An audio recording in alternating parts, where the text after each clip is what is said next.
салом бинандагони гиромӣ, нашри навбатии барномаи дар мавзӯи рӯзро манзури шумо мегардонем. Имрӯз суҳбате ки мо атрофи он фикру мулоҳизаҳои худро ба миён мегузорем матраҳ мекунем, ин таҳдиду хатарҳои замони муосир аст, махсусан нисбат ба равияҳое ки бисёр хатарзо ҳастанд ва мехоҳанд андешаҳои бегонаро дар як ҷомеаҳои муайян таҳмил кунанд. Бо ин манзур суҳбате дорем бо донишҷӯён ва устодони факултети фалсафаи Донишгоҳи Миллии Тоҷикистон, аз ҷумла декани факултети фалсафа, номзади илмҳои сиёсатшиносӣ Хуҷамурод Сафарализода, Далер Саидзода, номзади илмҳои фалсафа, устоди факултети фалсафаи Донишгоҳи Миллии Тоҷикистон, Муҳаммад Тағои Муродзода, номзади илмҳои фалсафа ва Субҳиддин Сатторзода, номзади илмҳои фалсафа, омӯзгорони факултети фалсафаи Донишгоҳи Миллии Тоҷикистон. Ҷаҳонишавӣ ва бархурди тамаддунҳо падидаҳои гуногунро ба вуҷуд овард, ки ҳадафи ягонаи ин зуҳуроти номатлуб ба даст овардани манфиатҳои пасипардагӣ аст. Бигӯед, ки ҳамин зуҳурот ба ҷомеаҳои гуногун, ба афроди гуногун, ба минтақаҳои гуногун чӣ хатар дошта метавонад ва чӣ сабабҳо аст, ки бештар ҳамин равияҳои радикалӣ кӯшиш мекунанд, ки асосан аз махлут сохтани нерӯи зеҳнӣ корро оғоз кунанд. Дар атрофи ҷаҳонишавӣ суҳбат кунем. Ҷаҳонишавӣ дар тӯли таърих инсониятро пайгирӣ мекард, ҳамроҳӣ мекард, аммо дар шароити имрӯза бошад суръати ҷаҳонишавӣ чунон зиёд аст, ки сабабҳои худро дорад. Аз як ҷониб рушди бо суръати илму техника ва технологияҳои ҷадид, аз ҷониби дигар зери таъсири омилҳои мухталиф ба амал омадани бархурди манфиатҳои миллӣ ва манфиатҳои геополитикии абарқудратҳо ва чӣ гунае ки мушоҳида карда истодаем, ҳамин тӯли 2-3 даҳсолаи охир чӣ қадар бетартибиҳои сиёсӣ, нооромиҳои сиёсӣ ҷомеаҳои мухталиф ва минтақаҳои мухталифро фаро гирифтаанд. Мушоҳида кардан мумкин аст, ки боз таҳдиду хатарҳое пайдо мешаванд, ки албатта онҳо низ ба пояҳои давлатдорӣ, ба суботи сиёсӣ таъсири манфӣ мерасонанд. Аз ҷумла ҳамин тӯли 2 даҳсолаи охир фаъолшавии ҳизбу ҳаракатҳои ифротгароӣ ва террористиро мушоҳида карда истодаем, ки аксари кишварҳои оламро аллакай ба ташвиш овардааст. Дар ин раванд он давлатҳое ки тоза истиқлол ҳастанд ё ин ки бештар майл намуда истодаанд ба ташаккули давлатдории миллӣ, эҳёи давлатдории миллӣ ва аз ҳама муҳим дар минтақаҳое ҷойгир ҳастанд, ки минтақаҳои ҳассос ва минтақаҳои бархурди манфиатҳои геополитикӣ ҳаст, хеле ҳам ташвишовар аст.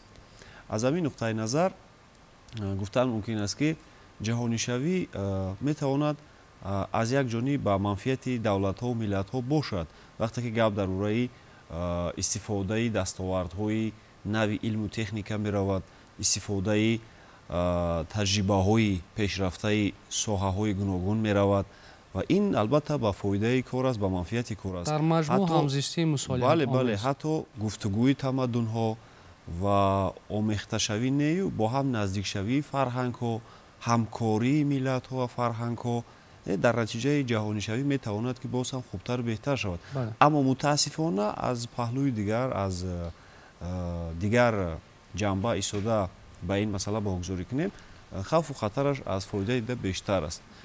Дар чунин шароит чӣ бояд кард? Дар чунин шароит албатта бояд, ки дар атрофи оқибатҳои ногувори он фикрҳои зиёд анҷом диҳем, таҳлилҳои зиёд анҷом диҳем, мулоҳиза кунем ва аз ҳама муҳим манфиатҳои онро, ки ба фоидаи ҷомеа аст, ба фоидаи давлат аст, бояд ки моҳирона истифода барем он имкониятҳоеро, ки дар худ ҷаҳонишавӣ нигоҳ медорад ва бо оқибатҳои ногуворӣ бо хавфу хатаре, ки аз ин раванд пайдо мешавад, бояд мубориза барем, бояд муқовимат нишон диҳем ва дар ин маврид, дар чунин шароит албатта мо бояд дониши зиёд дошта бошем, ҷаҳонбинии васеъ дошта бошем, бояд ҳамин воқеиятҳои имрӯзаро, равандҳоеро, ки дар шароити имрӯза ба амал омада истодаанд, пеш аз ҳама раванди манфиатҷӯии канора, раванди манфиатҷӯие, ки дар пайи он خاف و خطری گوناگون پیدا میشد باید که از طرف شهروندان کشور بخصوص از طرف جوانان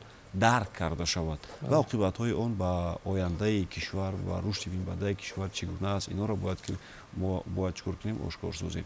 من همین برای مثال میگم از تحلیل ادبیات علمی و مشاهده های همون مرحله های پیشتر تاریخی با آسانی احساس کردن ممکن است که همین تشکیلات های تروریستی اکستریمیستی قریب که یک چی بود خطری ناچیز بود قریب که احیانا به نظر می رسید و عالمان محققان در اثرهای خودشون درباره این پدیده قریب که گپ نمی زدند. اما طول 2 ساله اخیر است که این پروبلم رقم 1 برای انسانیت شده است. حتی سازمان ملل متحد تهدید تروریسمی بین المللی رو تهدید رقم 1 اعلام کرده بود سال 2001 و تا با امروز این وضعیت چنین است. اما مشاهده میکنیم تحلیل میکنیم میبینیم و خلاصه میبینیم که امروز تشکیلات تروریستی همشون قریب که صاحب دارن. متاسفانه سوبیکتی هست که همینا رو مبلغ گذاری میکنند همینا رو پشتیبانی میکنند برای اینها شرایط های گوناگون فراهم میآورد و توسط اینها منفعت های خودشون رو پیاده میسازند و برای رسیدن به این و اون هدف غرضناک خودشون آنها را استفاده میبرند. متاسفانه این یک واقعیتی است که این رو باید که هدف‌های بزرگ نقشوی و در مورد آن که این سازمان ها و این نیروهای تخریبکار چگونه عمل میکنند چگونه فعالیت میبرند در حاجت گپ نیست زیرا که سمت های فعالیت آنها خیلی گوناگون رنگ است. در جای توسط پنگ کردن ادبیات های افراطگرایی این مقصد خود را عملی میکنند. جای دیگر مشاهده میکنیم که توسط تبلیغی غایه های خودشان در جایهای سیرودم در بین قشرهای آسیب پذیر در بین جوانان بخصوص این کارها را میکنند. مبلغان دارند که بسیار از دستاوردهای علمی روانشناسی خوب آگاه هستند و میدونند که ضعفی روانی انسان در کجا است چگونه است. از همین حالت بیشتر از همین ضعف‌های روانی سوء استفاده میبرند. بله. اما از همه پدیده خطرناکی که ما امروز مشاهده کرده ایستادیم همین چیز است رشد تکنولوژی‌های اطلاعاتی. متاسفانه اینم گفتم که دستاورد در زمان جهانی شوی است و با سرعت بلند بینید کاربران شبکه اینترنت در طول 10 سال اخیر چقدر زیاد شده است. از 1 میلیارد سال 2000 امروز قریب که با 5-6 میلیارد کاربر شبکه اینترنت آمده رسیده است. و این برای این گونه سازمان‌های تخریبکار، سازمان‌های افراطگرا و تومگرا شرایط بسیار خوب است برای تبلیغ غایه‌های خودشون. و امروز بسیار همین پدیده با یک تهدید واقعی تبدیل یافته شده است. شاید برای بعض جامعه‌ها این مسئله اونقدر تهدید جدی نباشد، اما برای کشورهایی که در دوره گذشته قرار دارند، برای جامعه‌هایی که در دوره گذشته قرار دارند، برای کشورهای پس شوروی بخصوص در آن کشورهایی که در زیر تاثیر بازی‌های ژئوپلیتیکی قرار دارند خیلی خطرناک است. برای همین در چنین شرایط در برابر سرور دولت حکومت باید که جامعه نیز بی‌طرف نباشند، جوانان نیز باید بی‌طرف نباشند و این واقعیت‌ها رو باید درک کنند. تشکر زیاد. اما گونه که اظهار داشتید جهانی شوی از یک طرف نمیتواند خصوصیت منفی داشته باشد، میتواند به سود بشریت باشد، اما از این وضعیت اکثریت سازمان‌ها و تشکیلات‌هایی که خاراکتر تروریستی دارند، اکستریمیستی دارند، سوء استفاده میبرند. یعنی همین وضعیت را به نفع خود میخواهند استفاده برند. گپ سر آن است که همان گونه که پیشوای ملت محترم امامی رحمان تاکید میکنند، یگانه ثروت، یگانه چیزی که پیش راه جهالت را میگیرد این معرفت است. در همین گرودارها فقط معرفت، دانش میتواند که پیش راه این خطرها را گیرد یا اینکه سطح آنها را کاهش دهد یا در مجموع آنها را ریشه کن کند. گپ سر سوء استفاده از وسایل اخباری عامه رفت که امروز واقعا نه تنها سوء استفاده میبرند وسایل اخباری عامه را، همزمان تشکیلات‌های تروریستی، سازمان‌های تروریستی وسایل اخباری عامه را سرپرستی میکنند، سرمایه‌گذاری میکنند که آنها هدف‌های آنها را تبلیغ کنند، پیاده کنند و برای جامعه‌های معین، برای واحدهای جغرافیایی که در منطقه‌های حساس جایگیر هستند، اندیشه‌های خود را آنگونه که می‌خواهند نقشه‌های چند هزار ساله طرح‌ریزی شده دارند مطرح کنند، عملی کنند، تطبیق نمایند. بگویید که در همین راستا چی باید کرد که ما از وسایل اخبار عامه علیه همین گروه‌های تروریستی و اکستریمیستی استفاده کرده می‌توانیم؟ یعنی با آنها ایستادگی می‌کنیم، مقاومت می‌کنیم، مبارزه آشتی‌ناپذیر می‌بریم. به هر یک نسل نورس چی در درس است چی در بیرون از درس است همیشه باید ترغیب کرده شود که یعنی طرز درست استفاده بردن انمی سامانه‌ها، طرز درست بردن بگیم که انم ترغیب کردن ارزش‌های ملی فرهنگی ما توسط سامانه‌های اجتماعی یعنی برای ماندن انمو هویت و اصالت ملی ما که بسیار یک جنبه ملی ما را در عرصه بین المللی افاده میکند، یعنی که انعکاس میکند، برای هر یک نسل نوروز بسیار ضرورت دارد و برای برطرف نمودن خوف خطرهای تروریسم و اکستریمیسم که امروز شکلی که استاد قید کردن طوری 10 ساله علاقه با اوج خودش رفته رسیده است. یک تشکیلات‌های غیبی میباشند که اینها یکی از راه‌های پنهان کردن این اندیشه‌های غیبی خودشون این توسط سامانه‌های اجتماعی است. علاقه این چیز معلوم است که یک بچه بی معرفت سوادی سوسوشل از علم و دانش از علم و دانش بی‌خبر حتما در اومده در شبکه اونها چی میشود، یعنی ابنا میشود و بگیم مواد ضروری خودش میگیرد. یکی از راه‌های برطرف کردن همین خوف و خطری که امروز رقم 1 در جهان اعلام گشته است این تروریسم و اکستریمیسم میباشد. برطرف نمودن همین گونه عامل یکی از این در برابر همه گونه ساختار این مؤسسه تعلیمی به حساب میره. مؤسسه تعلیمی یک خطر اساسی روند جهانی شوی این تهدید به دولت‌های ملی است و رشد تکنیک و تکنولوژیا دامنه همین خطرها را وسیع کرده است، مخصوصا گروه‌های افراطی تروریستی اکستریمیستی اما غایه‌های خودشون را که اصلا ضد ایده دولت‌های ملی ضد حکومت‌های کنستیتوشنی است بیشتر توسط شبکه‌های اجتماعی تشویق ترغیب میکنند و در این روند اساساً وسیله اساسی همین جوانان قرار گرفته است. شعور جوانان از این خاطر ضرور است که به خاطر پیشگیری همین خوف خطرهای گروه‌های افراطی تشویق و ترغیب ایده‌های ملی جانب کرده شود. همچنین همون 3 نهاد اساسی که میتوانند تاثیرگذار باشند در مبارزه با همین خطرهای گروه‌های افراطی، عائله، مکتب و جامعه باید نقش خود را درست اجرا کنند. مثلا ببینید پدر و مادران هستند که فرزندان خود را با مکتب یا که به دانشگاه روان میکنند، دیگر خبر نمیگیرند، دیگر از احوال آنها خبردار نمیشن که فرزند آنها در کدام کار برای یعنی انجام دادن کدام کار مشغول هستند. و اگر که 5 ساعت یا 4 ساعت مکتب بچه یا دانشجو در مؤسسه تعلیم باشد، وقتی زیادتی در بیرون از این مؤسسه تعلیم است، برای او میتواند که خطرهای زیادی از این راستا به شعور و تاثیر رساند. اینجا ضرور است که پیش از همه خود پدر و مادران بیشتر نظارت جدی را از بالای فرزندان خود نمایند، مخصوصا در استفاده شبکه‌های اجتماعی که اساساً ایده‌های افراطی رو ترغیب و تشویق میکنند. همچنین استادان و معارفچیان را ضرور است که در برنامه‌های تعلیمی خود بیشتر در برابر اینکه فن‌های گوناگون تعلیمی را درس می‌دهند، نوبسته از اینکه در کدام اختصاصی هستند درس می‌دهند، اینچنین از ارزش‌های فرهنگی یادآوری شوند، از مهمیت دولت ملی که ما 3 ساله است آن را صاحب هستیم، همین ارزش‌های ملی را ترغیب و تشویق نمایند، مخصوصاً وحدت ملی که این خطر افراطگرایی پیش از همه به وحدت ملی میتواند صدمه وارد کند. اگر یک نفر جوان، یک نفر استفاده برنده شبکه‌های اجتماعی همین ارزش‌های ملی را درست درک کند، جوهر آنها را داند، من گمان نمی‌کنم که با سفسطه‌های گروه‌های افراطی باور کند یا اینکه بر مقابل دولت و ملت خود برآمد نماید. امروز جامعه جهانی بسیار اثبات کرده است که ملت تاجیک در عرصه بین‌المللی یک ملت تمدن‌آفر، یک ملت تمدن‌ساز از نیروی فرهنگی بسیار بوی غنی به حساب می‌رود. همه این گونه خوف خطرها میتواند که یکی از زمینه‌های اساسی بسیار ضربه جدی زند به همین گونه ارزش‌ها. ما استادا باید همیشه مبارزه بیامونی خودمون نسبت همین گونه گروه‌ها، تشکیلات‌های غیبی ببریم که نسل نوروز یگان آسیبی یعنی که فریفته همین گونه گروه‌ها در جامعه امروزه نباشند. تشکر زیاد. همان گونه که کارشناسان، سیاستمداران، سیاستشناسان، منقدان، محققان اظهار می‌دارند،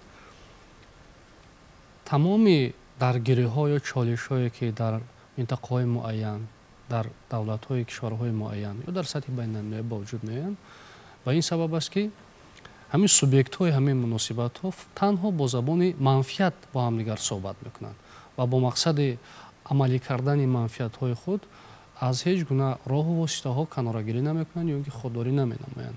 яке аз хусусиятҳои бисёр шадидан таҳдидзои ҳамин гурӯҳҳои террористиву экстремистӣ ин аст ки онҳо дар миёни ҷомеаҳо бо истифода аз нерӯи ҷавонон хислатҳои фарҳангситезӣ, хушунатомезӣ, эътиқодгароиро бармеангезанд ва тавассути ин ҳадафҳои худро амалӣ карданӣ мешаванд. ҳукумати ҷумҳурии Тоҷикистон дар шахси асосгузори сулҳу ваҳдати миллии пешвои миллат муҳтарам Эмомалӣ Раҳмон ҳамеша ба зуҳуроти номатлуби замони муосир муборизаи оштинопазир мебарад ва барои татбиқи ин сиёсати сулҳҷӯёна ҳамраҳӣ бо башарият, ҳамзистии мусолиҳатомез чандин нақшаву стратегияу барномаҳоро қабул кардааст ва онҳо дар ҳоли татбиқанд. аз Қонуни ҷумҳурии Тоҷикистон дар бораи мубориза бо экстремизм, дар бораи муқовимат ба терроризм, инҳо масалан санадҳои меъёрии ҳуқуқӣ ҳастанд ки заминаи ҳуқуқӣ фароҳам меоранд барои мубориза ба ҳамин зуҳуроти номатлуб. биёед ба он масъала равшанӣ меандозем ки оё мо метавонем бе донистани донишҳои муосир алайҳи ҳамин гуна зуҳурот мубориза барем. таҳдиду хатарҳое ки имрӯз мо мушоҳида мекунем аз рӯи безараргардонияшон дар шаклҳои гуногун ё дар зинаҳои гуногун зоҳир мешаванд. масалан як гурӯҳ таҳдидҳое ҳастанд ки пешгирӣ кардани онҳо, безарар гардонидани онҳо, коҳиш додани таъсири манфии онҳо танҳо аз фаъолияти сарвари сиёсӣ, сарвари давлатамон, роҳбарияти ҳукумат, роҳбарияти давлат ва умуман аз мақомотҳои давлатӣ ва мақомоти ҳокимияти давлатӣ вобаста аст.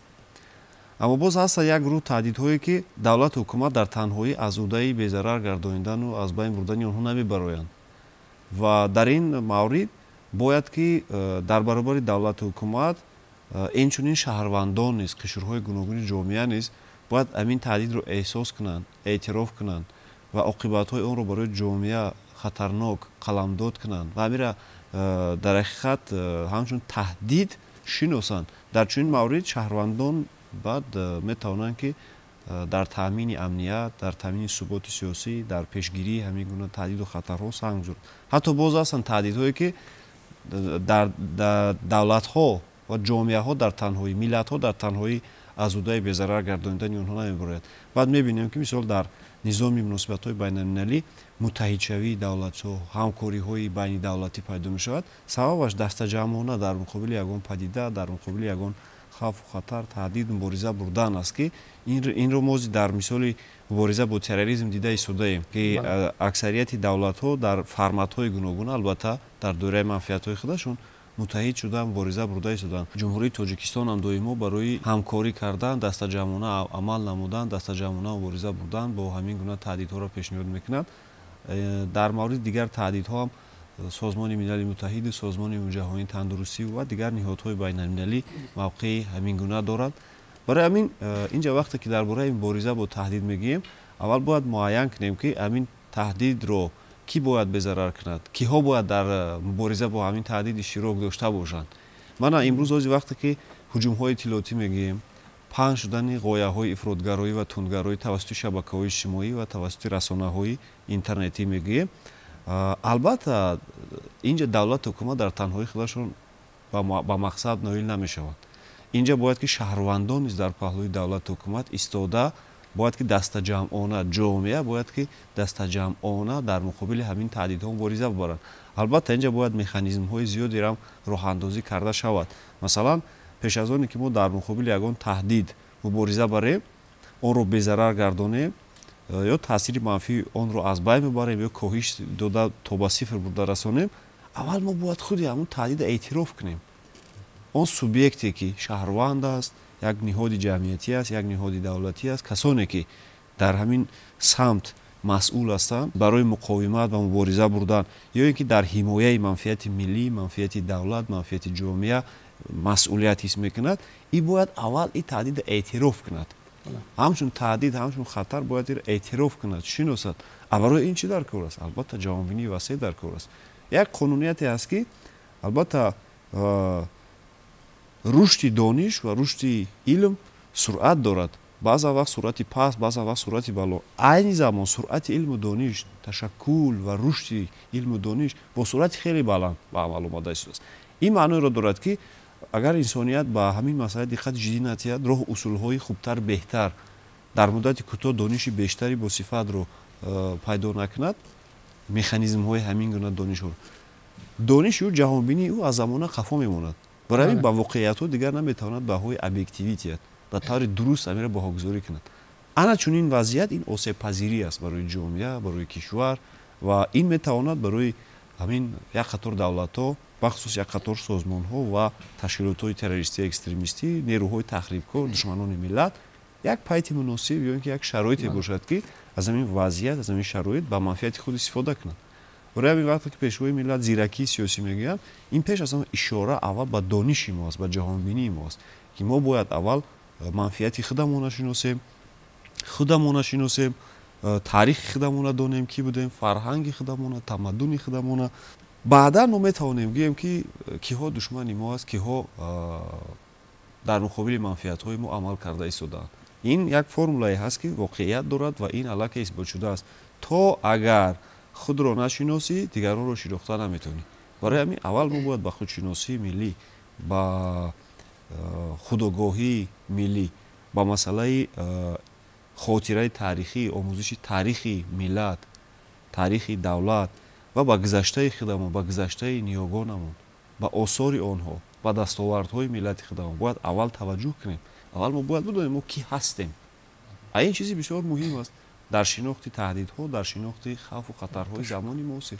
аз ҳамин хотир чӣ қадаре ки мо дониши васеъ дошта бошем, ҷаҳонбинии васеъ дошта бошем, ҳам аз дастовардҳои худамон, ҳам аз илми имрӯза огоҳ бошем, мо ҳамон қадар зиракии сиёсӣ пайдо мекунем ва ҳамон қадар дар ҳифзу ҳимояи манфиатҳои миллии худамон ва дар муқовимату мубориза бо таҳдиду хатарҳои замони муосир муваффақтар мешавем. барои ҳимояи манфиатҳои миллӣ, барои ҳимояи тоҷикистон фақат шаҳрвандоне метавонад саҳми арзанда гузоранд ки бо донишҳои замонавӣ, бо хотираи таърихӣ ва бо зиракии сиёсӣ муҷаҳҳаз бошад. нафаре ки чунин хислатҳоро надорад, яъне ки ҷаҳонбинии илмӣ надорад, ҷаҳонбинии васеъ надорад, дониши зиёд надорад, илми замонавии соҳаи худашро аз худ накардааст, ҳисси ватандӯстӣ надорад, худшиносии миллӣ барои ӯ як чизи бегона аст, хотираи таърихӣ надорад, ин аллакай дар ҳимояи манфиатҳои миллӣ ва ҳимояи ин ватан тоҷикистон, сарзамини аҷдодии мо наметавонад саҳми худро гузорад. ҳамин принсипро бояд мо байнобайт гирифта ба тарбияи насли наврас, ба тарбияи ҷавонон дар рӯҳияи ҳам ватандӯстӣ ва ҳам меҳнату заҳматкашӣ ва ҳам дар рӯҳияи илмдӯстиву ҳамин илмомӯзию донишандӯзии онҳоро бояд тарбия карда тавонем. зеро чӣ гуна ки пешвои миллат доим мегӯяд, ояндаи миллат дар дасти ҷавонон аст. ояндаи миллат аз ҷавонон вобаста аст, ҷавонон ояндаи миллат ҳастанд. агар имрӯз мо ба таълиму тарбияи насли наврас ва ҷавонон фориғболӣ кунем, ба ҳамин масъалаҳое ки номбар кардам таваҷҷӯҳи камтар зоҳир кунем, дар оянда ин ҷавонон наметавонанд ки ин давлатро чикор кунанд, корашро пеш баранд ва ҳимояи манфиатҳои давлати миллатро боз идома диҳанд.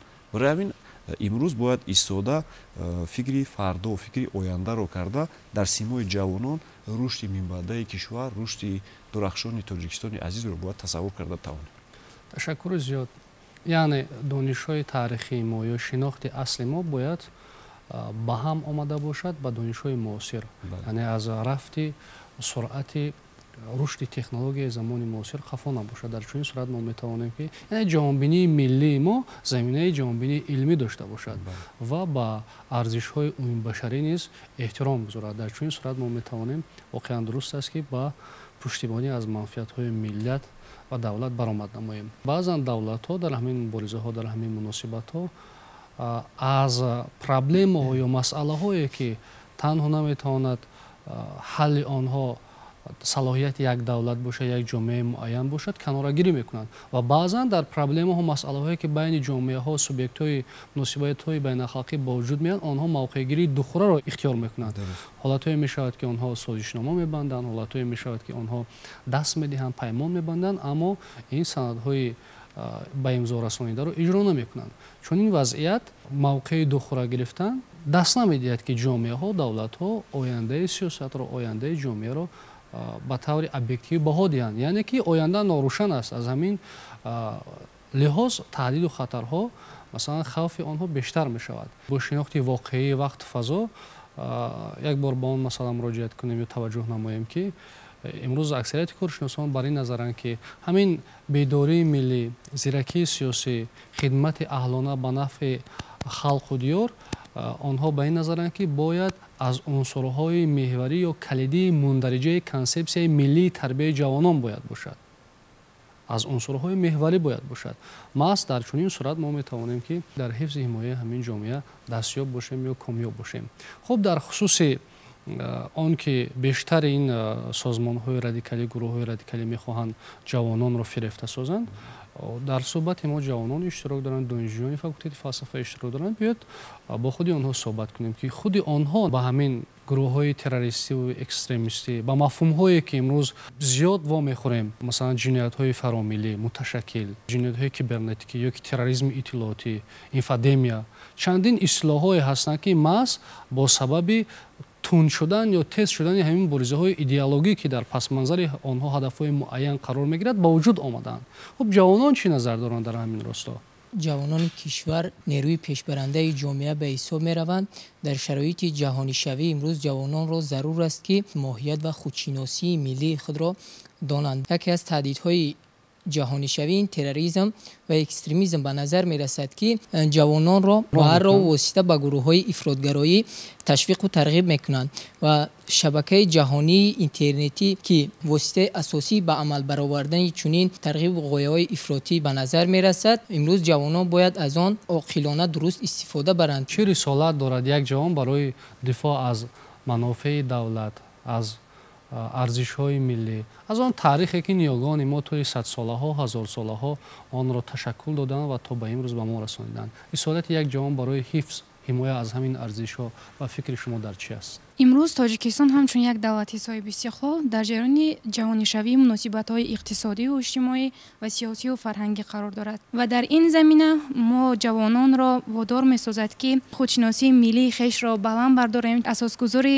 сулҳу ваҳдати миллӣ, пешвои миллат, президенти ҷумҳурии Тоҷикистон муҳтарам Эмомалӣ Раҳмон дар баромадҳои худ пайваста таъкид мекунанд ки бояд ҷавонон зиракии сиёсии хешро аз даст надиҳанд. дар зари ин мафҳум мо инро бояд дарк кунем ки мо бояд нисбат ба ҳама он раванду падидаҳое ки дар ҷомеа имрӯз ба назар мерасад таҳлили сиёсӣ дошта бошем ва онҳоро ҳамаҷонибат таҳлил намоем ва баъд муносибати худро ба роҳ монем. терроризм ва экстремизм ки имрӯз ба як хатари ҷиддӣ барои ҳар як давлат табдил ёфтааст, қариб ки дар аксарияти давлатҳо ба назар мерасанд. асосан воситаи ба амал баровардани идеяҳои ифротӣ дар шабакаҳои иҷтимоӣ ба назар мерасад ва аз ҳамин сабаб ҳар яки ҷавонро зарур аст ки дар вақти истифодаи шабакаҳои иҷтимоӣ зиракии сиёсии хешро аз даст надиҳанд. чунки агар ҳар як ҷавоне ки зиракии сиёсиро дошта бошад ва қобилияти таҳлил карданро дошта бошад, ҳеҷ вақт ба чунин гурӯҳҳои ифротӣ ва терроризм шомил намешаванд, чунки онҳо хуб дарк мекунанд ки арзиши миллии давлати онҳо чист, манфиати давлати онҳо чист. як шаҳрванд, як ҷавон агар ватани худро аз сидқи дил дӯст дорад ва он донишҳои маънавии он зиёд бошад, ҳеҷ вақт наметавонад бо чунин ҳаракатҳои террористӣ ва ифротӣ шомил шавад. барои ватани худ содиқона хизмат мекунад. вақте ки духтарон ба таҳсил дода мешаванд, қобилияти таҳлили онҳо зиёдтар мешаванд ва хубтар дарк карда метавонанд. ташаккури зиёд. бубинем пешвои миллат муҳтарам Эмомалӣ Раҳмон ҳар вақте ки вохӯрӣ мегузаронанд дар ин ё он ноҳия ё дар маҷмӯъ дар дил вохӯрӣ ба ҷавонон таъкид мекунанд ки забон омӯзед, технологияи муосирро аз бар кунед. ҳама ин яъне чиро ифода мекунед, чиро дар назар доранд пешвои миллат? яъне ки маҳз тавассути дониш, тавассути забондонӣ мо метавонем симои аслӣ, чеҳраи аслии ҳамин созмонҳои экстремистиро шиносем. вақте ки мешиносем, назари воқеӣ дода метавонем, дида метавонем, пас метавонем ки мавқеи худро муайян кунем.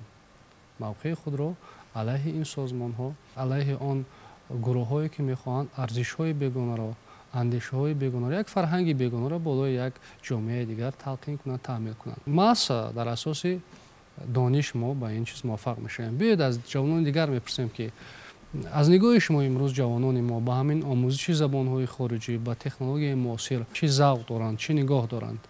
имрӯз ҷавонони мо чуноне ки медонем дар раванди ҷаҳонишавӣ بیشتر تلاش دارن که زبان‌های خارجی را آموزن و از تکنولوژی نوین خوبتر استفاده برن، چون که ما دیده ایستادیم که هر روزه از تکنولوژی نوین روز به روز یعنی که بهتر و خوبتر شده ایستاده است و برنامه‌ها و ساخت آنها دیگر شده ایستاده است و جوانان کوشش می‌نمایند که این برنامه‌ها و این زبان‌ها را اساس کنند، چون که روند جهانی شوی نوین با دانستن زبان‌هایی که خصوصیت جهانی دارند و تکنولوژی اطلاعاتی به واسطه پیوست می‌باشد. توسط تکنولوژی اطلاعاتی که ما می‌بینیم هر گونه برنامه‌ها، هر گونه تبلیغات کرده می‌شود که برای قانع کردن طلبات منفعت‌های خود این دیگر یعنی که واسطه‌ها را استفاده می‌برند که جوانان را یعنی که مفکوره آنها را تغییر دهند.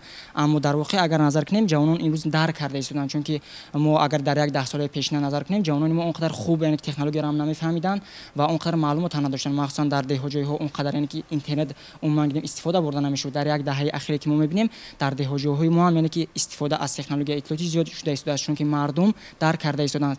وقتی که زمینه‌گذاری می‌شود از جانب یعنی که حکومت برای آموختن تکنولوژی اطلاعاتی در مؤسسه‌ها، جوانان خوبتر درک کردند که این برای چی است، از این چگونه استفاده بردن لازم است و امروز اگر جوانان ما را نظر کنیم اینها درک کرده ایستادند، یعنی که همین گونه تبلیغات هایی که در تکنولوژی نوین استفاده برده می شود اینها یعنی که کدامش بر منفعت و کدامش بر ضرر آنها انجام خواهد یافت و بیشتر جوانان تلاش دارند که از تکنولوژی نوین برای وسیع کردن دانش ملکه خود استفاده برند، نه اینکه برای اینکه وارشتن به هر گونه سایت های دیگر چیزها. ما هدف ملی خود را داریم، این حمایت کردن استقلالیت دولتی است که مهمترین هدف ما است و این وحدت ملی که چون که اساس رسول مدت قید کردن این پایه هستی ملت و دولت ما در وحدت ما است و ملتی که وحدت دارد چون که سرور دولت قید کردن هیچ کس نمیتواند اون را از بین برد، هیچ کس نمیتواند این ملت را نابود سازد. ما از در طول مسیر تاریخ آمدیم با نام خود همین سرزمین نگاه داشتیم و این یک وجب خوب که مانده باشد این رو به کسی نمیدیم و نمیگذاریم که در این سرزمین کسی باعث ناآرامی و ناتنجی مردم ما گردد. حکومت جمهوری تاجیکستان در شخص پرزیدنت جمهوری تاجیکستان پیشوای معظم ملت محترم امامعلی رحمون با براه ماندن سیاست صلحجویانه و استفاده از پرینسیپ درهای گشوده همیشه جانبدار صلح بین المللی است. اگر محدودتر نظر اندازیم حتی در مناسبت با کشورهای همسایه نیز انعنه‌های نیکی نیاگان را анъанаҳои неки ҳамсоядорӣ риоя мекунад ва пайваста талош бар он мекунад ки он масъалаҳо, он проблемаҳо, он хатарҳое ки барои ҷомеаҳои мавриди назар ба вуҷуд меоянд онҳоро дар якҷоягӣ дастаҷамъона аз байн бибаранд ва дар ин хусус ташаббусҳои пешвои миллат дар сатҳи байналмилалӣ низ пазируфта шуданд, эътироф шуданд. Терроризм, экстремизм, сепаратизм ё ҷудои андозӣ, умуман ҷиноятҳое ки дар ҳамин сатҳ ба вуҷуд меоянд, ҳар як мафҳум вобаста ба хусусияте ки дорад аз дигараш таҳдидзотар аст, хатарноктар аст. дар ҷои худ, дар мавқеи худ имрӯз аксарияти коршиносон ҷои инкор надорад ки бар ин назаранд ки назар ба терроризм, экстремизм хатарноктар аст, чунки барои содир кардани ҳолатҳои террористӣ экстремизм замина фароҳам меорад. яъне аввал мағзшӯӣ мегузаронанд, аввал фазоро мутобиқ мекунанд, мувофиқ мекунанд, баъд он амалҳоеро, ҳадафҳое ки доранд мехоҳанд пайгирӣ намоянд. дар ҳамин сурат ягона зарфияте ки миллатро, давлатро аз парокандагӣ, аз рукуд, аз суқут, аз завол боз медорад ё нигаҳ медорад, ин ҳамбастагӣ аст, ҳамфикрӣ аст, ба қадри неъмат расидан аст ва барои миллати тамаддунофар, миллати бисёр шарафманди тоҷик ҳамоно дӯст доштани ватани ягона Тоҷикистони соҳиби истиқлол аст. яъне маҳз бо ҳамин ҳиссиёти гуворо, бо ҳамин андешаи бисёр муносиб дар шинохти худ, пеш аз ҳама дар шинохти ҷомеаи худ, дар шинохти асли худ, гузаштаи худ моро даст медиҳад ки аз ин давлат, аз ин миллат дифоъ кунем, пуштибонӣ намоем. акнун нигоҳ доштани ҳамин ҳамбастагии миллӣ, суботи сиёсӣ, ризоияти ҷамъиятӣ аз ҳар як субъект вобастагӣ дорад. яъне мо бояд чӣ кор кунем ки ҳамин сулҳро ҳамеша пойбарҷо нигоҳ дорем, на танҳо пойбарҷо нигоҳ дорем, балки тақвият бахшем, балки арзишҳои фарҳангии худро дар фазоҳои гуногун доманадортар муаррифӣ кунем. ҳамин ки имрӯз осори تاریخی ما در جهان متمدن از جانب سازمان با نفوذ جهانی سازمان ملل متحد همچون میراث بشر اعتراف می شود، این یک پیروزی است، این یک موفقیت است و کارشناسان نیز برای نظرند که یکی از راه‌های بسیار مناسب نرم و معتدل مبارزه با گروه‌های تروریستی و اکستریمیستی همین معرفی کردن دستاوردهای ملت است. خب اندیشه شما در این راستا چی است؟ واقعا هر پدیده که در جامعه وجود دارد هم جنبه منفی دارد هم جنبه مثبت. مثلا سر جهانی شوی گفتیم، جهانی شوی از یک جهت دانش فهمیش ما رو جامعه ما رو مثلا جوانان اگر خوب کنند، از جنبه منفی آن باز هست مشکلات های خطرناک دیگر به وجود آورده است. اول ما محیط باید درک کنیم، محیط احاطه کننده که همین جوان ما را اگر جوان ما فرا گرفته باشد در محیطی که مثلا علم باشد، فرهنگ باشد، جای تبلیغ ایده های ملی باشد، در همین روحیت تربیت می‌یابد و در صورتی که مثلا محیط و یک محیط خالی باشد، مثلا شبکه‌های اجتماعی در هر گونه تبلیغ تشویقی که از جانب گروه‌های افراطگرا با وجود میاد و داده میشد به همو. با فکر شما برای سازمان دادن همین گونه محیط کی مسئول است؟ دولت حکومت برای آن که جوان امروزه در همین روحیه باشد، در همین فضا قرار داشته باشد، چندین تدبیرها را روی دست گرفته است. اگر در بالای آزمون‌ها گپ زنیم، واقعا یک انقلاب فکری است، انقلاب معرفتی است، فرهنگی است. خب اما امروز جوان خودش اختیاردار است و خواهد از اینترنت بدون نظارت کردن کسی دیگر استفاده می‌برد. پس مسئولیت بر کی است؟ مسئولیت به همه اینستیتوت اجتماعی، مثلا اویله در رابطه با مثلا مؤسسه تعلیم باشد. مثلا از نفرانی که مکتب میروند با مکتب رسپور میشوند و ضرورت در دست تلفن اگر از جانب اویله نظارت نشود، از جانب مؤسسه نظارت نشود و ممکن در همون تبلیغ تشویق هم گروه ها میافتد. برای همین جامعه ما در یک جویگی در همبستگی که خیر کردیم، در همبستگی ما میتونیم سیر روی این مسئله شویم. آمارهای مقامات حفظ حقوق هم نشان میدهد که چندین حادثه هایی که جوانان به گروه های همین تندرو و رادیکالی شامل شدند، فریفته شدند، به دام عنکبوتی همین گروه ها در افتادند.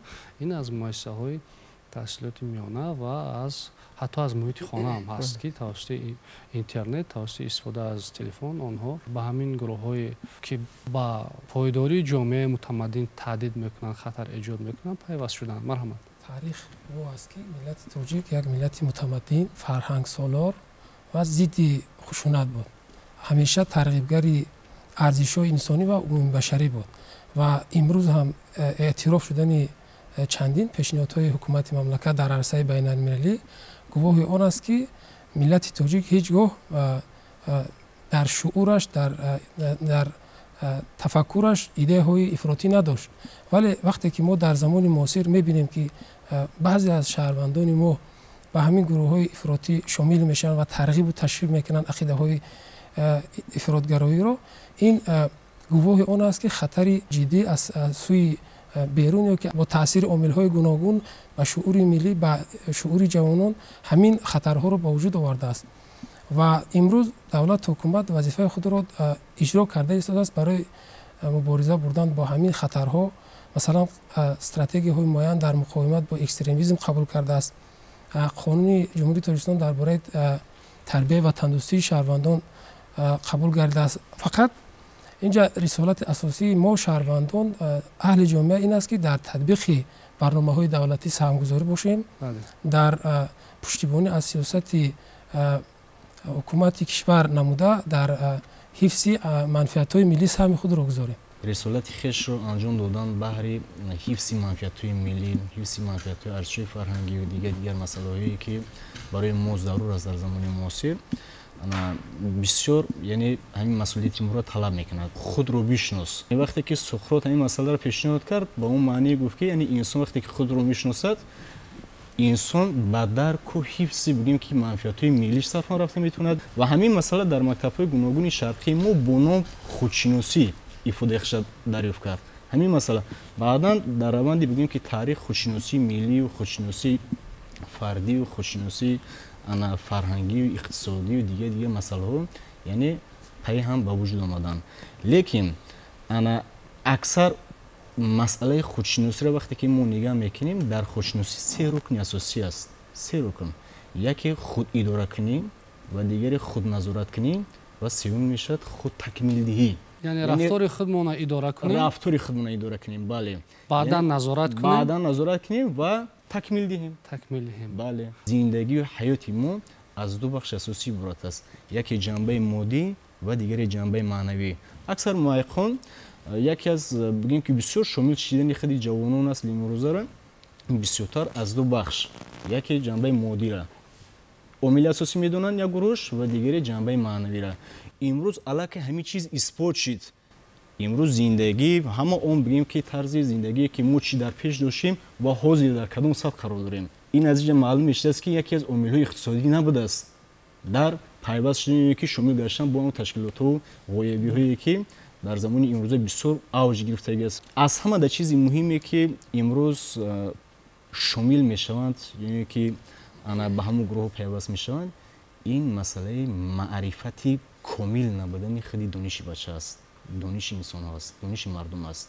یعنی معرفت باید با خود باشد، دانش بچه باید با خود باشد، زیرکی سیاسی با خود داشته باشد، یعنی همیشه در حال مبارزه قرار داشته باشد. همین معرفتی کامل، دانشی با خود، یعنی با سوادی یک ملت، این خودش عامل مبارزه است.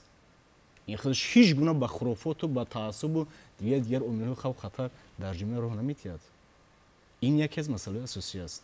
برای همین برای رسالتی خویش را انجام دادن، برای نگاه داشتن حفظ منفعت‌های ملی فرهنگی دولت ملت خویش، همیشه ما باید از همین گونه عنصرها همیشه باید از پی جستجو بگیم که دانش حاصل‌کنی در زمان معاصر روانه شدگی باشیم. تشکر زیاد برای صاحب چنین معرفت شدن، برای معرفت حقوقی داشتن، در مجموع برای شناخت همین پدیده ها، شناخت طبیعت پدیده ها در جمهوری تاجیکستان تمام زمینه ها فراهم آورده شده است. فقط از خود ما وابسته است که سرگرم همین علم شویم، دانش شویم. خب مرحمت شما چی گفتنی دارید؟ خب در مورد پیشگیری تهدید و خطرهای زمانی معاصر باید کل جامعه سفربر شود. البته نقش محوری رو دولت و حکومت، نهادهای دولتی اجرا میکنند، اما جامعه شهروندان کشور به خصوص جوانان باید که بسیار هم فعال باشند. در این مورد چگونه که قبلا هم ابراز نمودم، همون تهدید و خطرهایی که دولت و حکومت به کمک جامعه شهروندی نمیتواند آنها را به ضرر گرداند، باید که در مد اول گذاشته شود. برای همین ببینید وقتی که ما چنین حالت رو مشاهده میکنیم، حس میکنیم که یا از حساب ندانستن واقعیت است، یا از حساب درک نکردن عاقبت های ناگوار همین تهدید و خطرها است. شاید باز عامل های دیگری هم وجود داشته باشد که در رفتار یک زمره جوانان و یک زمره شهروندان کشور یک موقع بی‌طرفی اشغال کرده شده است. نسبت به تقدیر جامعه، نسبت به تقدیر خودشون بی‌طرف هستند، نسبت به تقدیر آینده کشور بی‌طرف هستند و این حالت خودش خیلی خطرناک است. زیرا که در مورد ارزش ها، در مورد منفعت ها و در مورد خود دولتداری و دولت سازی که خودشون علاقه ارزشی بسیار عالی هستند برای هر یک ملت، میبینیم که یک گروه آدمان مثلا جانبداری میکنن، یک گروه دیگر ضد اون برآمد میکنن. باز موقع محوری هست که بی‌طرفی ظاهر میکنن. اونهایی که جانبدار میشوند، جانبداری میکنن، سهم خود را در همین عمل شوی هدف، یعنی در تحکیم دولتداری، در روند دولت سازی ملی، در روند تامین رشد ساحه‌ها، تطبیق استراتژی‌های دولت و حکومت، این معلوم است که کسانی که اشتراک فعال دارند اینا جانبدار همین ارزش‌ها، جانبدار همین هدف‌ها هستند. اما باز هستند نفرانی که در مقابل همین گونه اقدام‌ها برآمد می‌کنند، اینا علاقه تمام اینها آنهایی هستند که مغزشویی شده و در مقابل منفعت‌ها و در مقابل سیاست‌ها قرار دارند. اما باز در بین یک موقع محوری هست که حالت بی‌طرفی است و حالتی است که گویا در یک فضا عمر به سر برده شده است، کار و فعالیت کرده شده است، اما هیچ منفعت، هیچ یک گیم که عمل و رفتار شایسته برای جامعه از طرف همین گونه شخصان بی‌طرف ما دیدن نمیتوانیم و هیچ کاری هم به تاثیرند. از همین نقطه نظر از یک گریبان سر برآوردن، دست جمعانه عمل نمودن، رضایت جمعیتی ки ҳамагӣ пояҳои асосии ваҳдати миллиро, ваҳдати ҷомеаро ташкил мекунанд, хеле зарур мебошад. Барое ки муттаҳид нашавем, мо дар муқобили таҳдиду хатарҳои имрӯза ки хеле хашин ҳастанд, хеле таҳдидовару хатарнок ҳастанд, наметавонем муваффақияти зиёд дошта бошем. аз ҳамин нуқтаи назар яке аз омилҳои муассир, омилҳои асосӣ имрӯз муттаҳид шудан дар атрофи сиёсати пешгирифтаи асосгузори сулҳу ваҳдати миллӣ, пешвои муаззами миллат муҳтарам Эмомалӣ Раҳмон аст ки бубинед пайваста барои муаррифии тоҷикон дар арсаи байналмилалӣ талош варзида истодааст. Пайваста барои мустаҳкам шудани пояҳои давлатдории миллӣ талош варзида истодааст. Пайваста барои хубтару беҳтар кардани сатҳи зиндагии мардум тавассути татбиқи лоиҳаҳои азими аср ин корҳоро карда истодааст. Инчунин мо бояд дар атрофи ҳадафҳои стратегии давлату ҳукумат бояд муттаҳид шавем, зеро татбиқи онҳо ояндаи дурахшони Тоҷикистонро кафолат медиҳад, ёни кафили рушди минбаъдаи кишвар ҳастанд. Мо бояд имрӯз дар маҷмӯъ дар атрофи ғояи давлатдории миллӣ, дар атрофи парчами миллӣ, дар атрофи Тоҷикистони азизи маҳбуб бояд ки чикор кунем, муттаҳид шавем ва нагзорем ки манфиатҳои кишвар, нагзорем ки суботи кишвар, амнияти кишвар халалдор шаванд, зеро ки ҳамаи ин аз худи мо пеш аз ҳама вобаста аст ки мо чӣ гуна бархурд мекунем, чӣ гуна гӯем ки дар ҳифзу ҳимояву бақои онҳо саҳми худро мегузорем. Фақат як чизро дар ин ҷо мо бояд аз хотир набарорем ки ягон миллат барои миллати дигар намеояд хизмат намекунад. Ҳар як миллат мисли субъектҳои алоҳидае ҳастанд ки барои худашон талош меварзанд, барои қонеъ сохтани талаботҳои худашон фаъол ҳастанд ва фикр мекунанд. Аз ҳамин нуқтаи назар инро ҳам бояд ки ба ҷавонон омӯзонем, ҷавононро ҳам дар ҳамин рӯҳия тарбия кунем. Онҳо бояд донанд доимо ки ҳимояи марзу буми кишвар, ҳимояи ватан ва таъмини рушди минбаъдаи Тоҷикистони азиз аз худи мо шаҳрвандони кишвар вобаста аст, зеро ҳеҷ як миллат ин корро барои мо намекунад. Ҳар коре ки мо кардем, ин гӯем ки натиҷаи маҳсули фаъолияти худамон мешавад.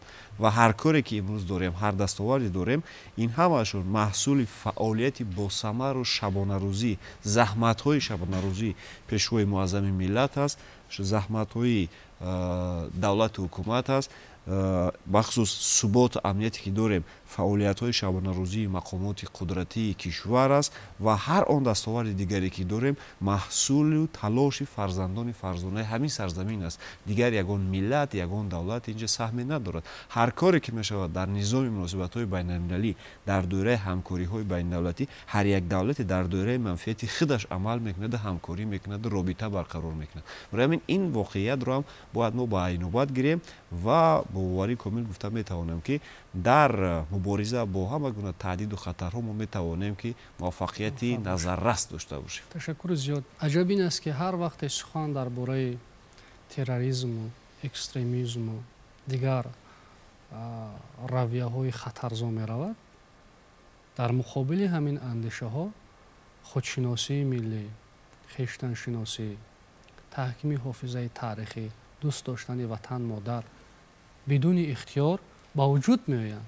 яъне дар қиболи ҳамин терроризм, экстремизм дӯст доштани ватан, худшиносии миллӣ меистад. ҳамон гуна ки дар муқобили каҷиростӣ қарор мегирад, дар муқобили ҳақиқатдурӯғ қарор мегирад, ё ки дар муқобили сиёҳсафед қарор мегирад, ҳамин гуна ба таври табиӣ дар муқобили экстремизм, терроризм, сепаратизм ҳамин худшиносии миллӣ, дӯст доштани ватан модар аз як гиребон сар баровардан беихтиёр ба вуҷуд меояд ва ин ҷои тааҷҷубам надорад. умед аст ки ҷомеаи Тоҷикистон бо шинохти ҳамин рисолат, яъне муборизаи беамон бурдан, муборизаи ошинопазир бурдан алайҳи ҳар гуна зуҳуроти номатлуб, хатарзо тавассути худшиносии миллӣ, дӯст доштани ватан модар ва пойбарҷо нигоҳ доштани суботи ҷамъиятӣ мубориза мебарад ва давлати соҳибистиқлоли худро барои наслҳои баъдӣ бегазанд боқӣ мемонад, мерос мемонад.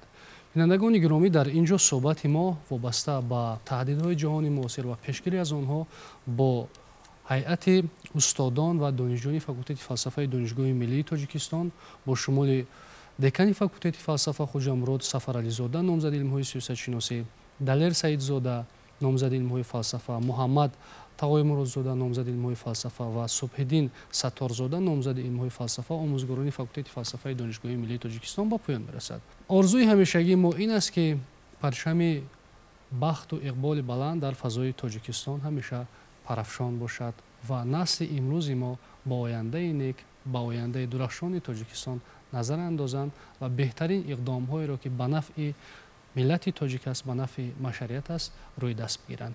барномаҳои дигари телевизиони Тоҷикистон идома доранд.